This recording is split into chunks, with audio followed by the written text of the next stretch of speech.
হুসাইন একবার বিশ্বনবীরে প্রশ্ন করলেন, নানা মানিল আমজাদ ইলাল্লাহ, বলেন তো নানা আল্লাহর কাছে কে বেশি দামি, আপনি নাকি আমি? বিশ্বনবী বললেন, হুসাইন আনাল আমজাদ, আমি বেশি দামি। হুসাইন বলল, নানা জি আমি মানি না, আনা লা ওয়াফিক, আমি মানি না নানা। কেমন করে আপনি আমার চাইতে বেশি দামি হন? আপনার চাইতে আমি বেশি দামি।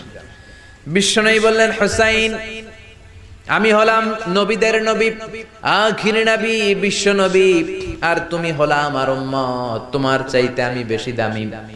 হুসাইন বলে, নানা জি আপনি ভুল বললেন, আপনার চাইতে আমি হুসাইন বেশি দামি। সুবহানাল্লাহ কইবেন না? বিশ্বনবী বললেন, কাইফা যালিক, কেমন করে এটা? হুসাইন বলল, নানা জি তাহলে বলেন তো আপনার আব্বার নাম কি? বিশ্বনবী বললেন, আমার আব্বার নাম হলো আব্দুল্লাহ। কি নাম? হুসাইন বলেন, আনা খালি আব্দুল্লাহ, লাইসা ক্বাবলাহু ওয়ালা বা'দাহু শাই।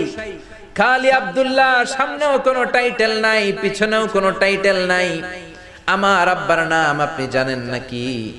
আমার আব্বা হলো শেরে খোদা, দুনিয়ার সব কাফির মুশরিকদের জন্য আল্লাহ আমার আব্বারে বাগ বানিয়ে পাঠিয়েছে। আমার আব্বা সাধারণ কোনো মানুষ নয়, বিশ্ব নবীর মেয়ের জামাই। আল্লাহু আকবার। আপনার আব্বা আব্দুল্লাহ কি কোন নবীর মেয়ের জামাই নাকি? বলেন, আমার আব্বার নাম হলো আলী কাররামাল্লাহু ওয়াজহা। বিষ্ণু বললেন, তাই তো, আসলে তো তোমার আব্বা বেশি দামি। আবার হুসাইন প্রশ্ন করলেন, নানা বলেন তো আপনার আম্মার নাম কি? কি নাম বিশ্বনবীর মায়ের? তোরা দেখে যা আমিনা মায়ের কোলে, মধু পূর্ণিমারি সে থাচা দোলে, যেন উষার